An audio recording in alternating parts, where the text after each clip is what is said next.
全球媒体对人工智能 AI 的报道 ，AI 团队进行了分析整理。ChatGPT 在中国引发投资热潮，深圳的行动计划。南华早报5月初，北京市政府发布了一项支持中国首都 AI 产业的新草案政策，其中包括为相关企业提供国家资助的计算能力。深圳的行动计划还包括在大湾区建立一个人工智能超级计算网络，将香港、澳门和广东9个城市的政府、企业和研究机构的智能计算能力集聚在这个大都市中。这个科技中心承诺支持 AI 基础模型和芯片等领域的研发，以帮助取得突破。该城市还将积极推动和鼓励 AI 技术在公共服务、城市治理和各个行业的应用。行动计划中提到的一些事例包括使用机器人进行街道清扫和巡查，并采用 AI 进行图像识别和视频分析，以确保消防安全和建筑施工安全。中国计划在全国范围内建立一系列区域性的 AI 高地和相关技术平台。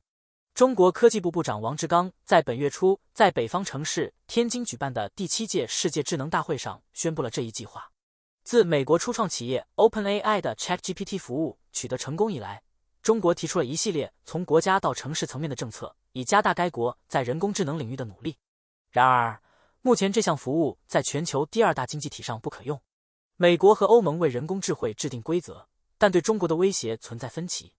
南华早报：美国和欧盟为人工智慧和其他新技术制定规则，但对中国的威胁存在分歧。但我们始终以相同的方式出发，这就是我们都不寻求对抗，我们都不寻求冷战，我们都不寻求脱钩。布林肯补充道，并指出近几周来盟友们在减少风险方面已经达成一致的说法。相比之下，欧盟贸易专员瓦尔迪斯·东布罗夫斯基斯 Valdis Dombrovskis 和竞争主管玛格丽特·维斯塔格 Margarita Vestager 更关注涉及的行业，而不是竞争的国家。维斯塔格表示，生成式人工智能是一个完全改变游戏规则的因素，并宣布欧盟和美国将在未来几周内为该技术制定一份行为准则的草案。他补充说，我们谈论的是难以置信的技术加速。在这里，我们认为让公民看到民主国家可以取得成果非常重要。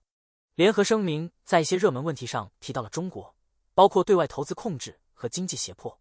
关于投资，声明表示，欧盟和美国共同利益在于防止一小部分被评估为增强可能利用这些能力破坏国际和平与安全的军事和情报能力的技术进步。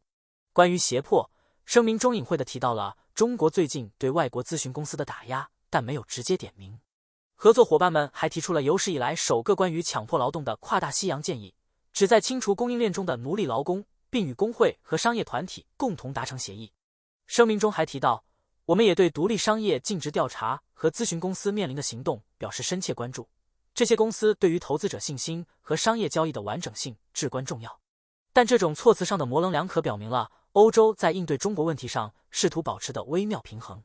欧盟成员国不愿将北京推向俄罗斯，同时紧张地关注着明年的美国选举，因此不愿意采取华盛顿的最大压力策略。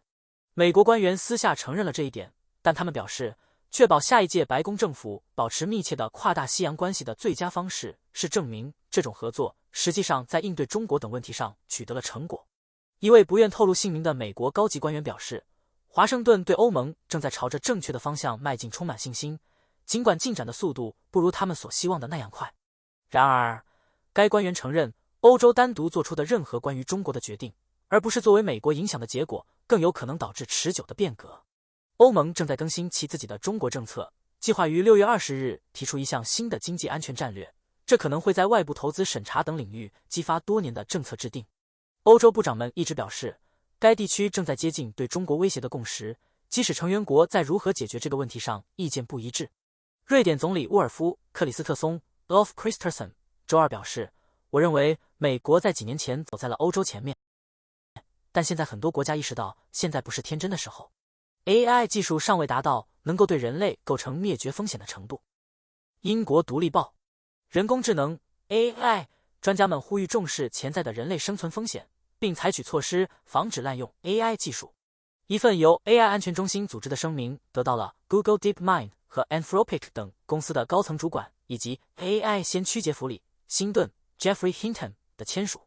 辛顿本月早些时候辞去了在 Google 的职位，他表示，如果落入错误的手中 AI 可能被用于伤害人类并终结人类。尽管 AI 应用程序在网上迅速传播，用户发布了名人和政治家的虚假图像，学生们利用 ChatGPT 和其他语言学习模型生成了大学水平的论文，但 AI 也可以执行拯救生命的任务，例如通过算法分析医学影像，如 X 光、扫描和超声，帮助医生更准确、更快速地识别和诊断癌症和心脏疾病等疾病。这份声明是由致力于减少 AI 带来的社会规模风险的非营利机构 AI 安全中心组织的。声明中指出，在全球范围内，应将减轻 AI 带来的人类灭绝风险作为与大流行病和核战争等其他社会规模风险同等重要的全球优先事项。一些专家对该声明表示怀疑，认为它过于夸大了 AI 带来的威胁。他们认为，当前的 AI 技术尚未达到能够对人类构成灭绝风险的程度。但该声明的支持者们认为，即使潜在的风险很小，也应该重视并采取措施，以确保 AI 的安全和道德使用。正如剑桥大学的 Sandra Wachter 教授所说，这只是一个宣传噱头，它会吸引资金，让我们关注人们的工作被取代的问题。这些问题完全被终结者 Terminator 情景所忽视。我们现在对技术的了解，人类因 AR 灭绝的可能性接近于零。人们应该担心其他事情。英国首相希望将英国打造成全球人工智能中心。金融时报，英国首相里希·苏纳克 Rishi Sunak 希望英国成为全球人工智能的中心，并承诺在制定安全可靠规则方面发挥领导作用，以促进该领域的发展。英国官员认为，英国可以推动一种监管模式，比欧盟采取的方式更不严苛，但比美国任何框架更为严格。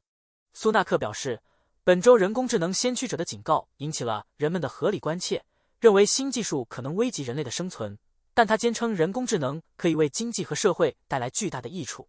上周，首相与全球人工智能研究组织的负责人会面，讨论监管问题。据同事们称，他非常关注这个问题。英国于3月份发布了一份关于英国人工智能监管的白皮书。一位英国高级官员表示，我们从企业那里得到的信息是，欧盟在采取相当严苛的路线，而美国则对此过于漠不关心，这让我们处于一个相当好的中间位置。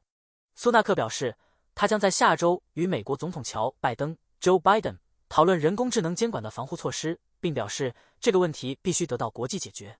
他上周与 OpenAI、Google DeepMind 和 Anthropic 等领先人工智能公司的首席执行官的会谈，包括这项技术所带来的存在威胁。苏纳克说，我认为英国可以发挥领导作用，因为只有与世界各国的企业和国家合作，我们才能共同解决这个问题。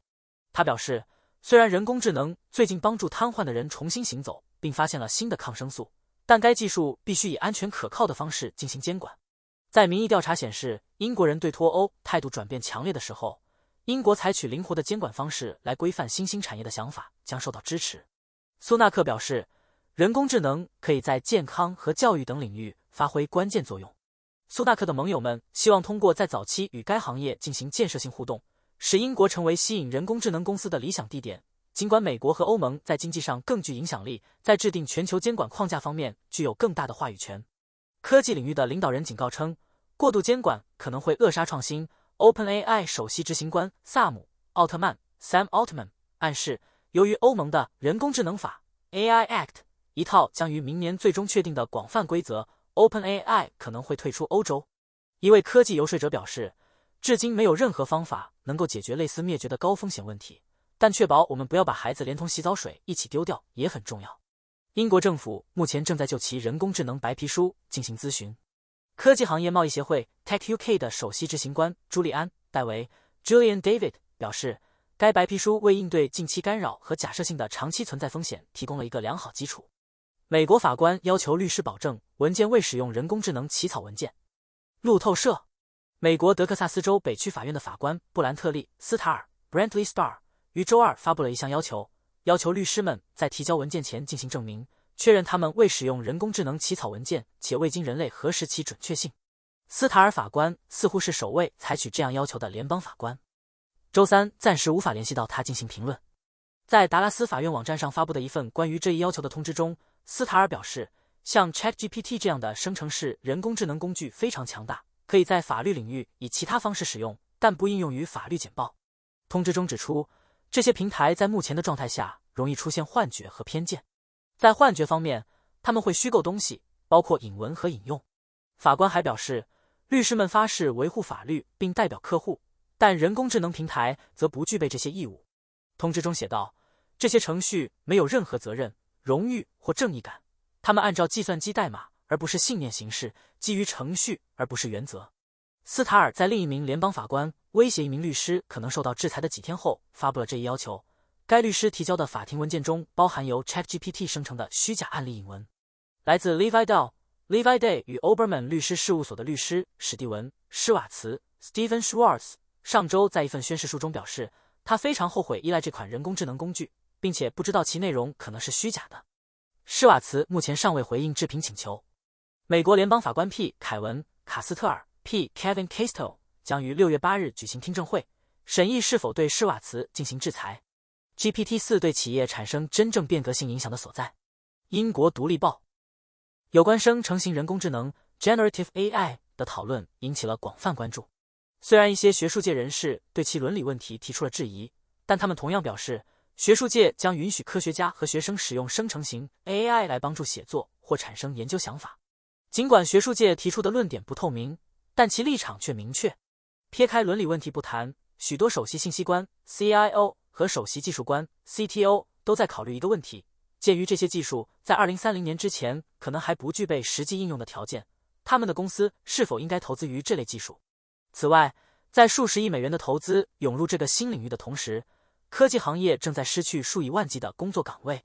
在这种情况下，是否应该进行投资的问题变得更加棘手。但是，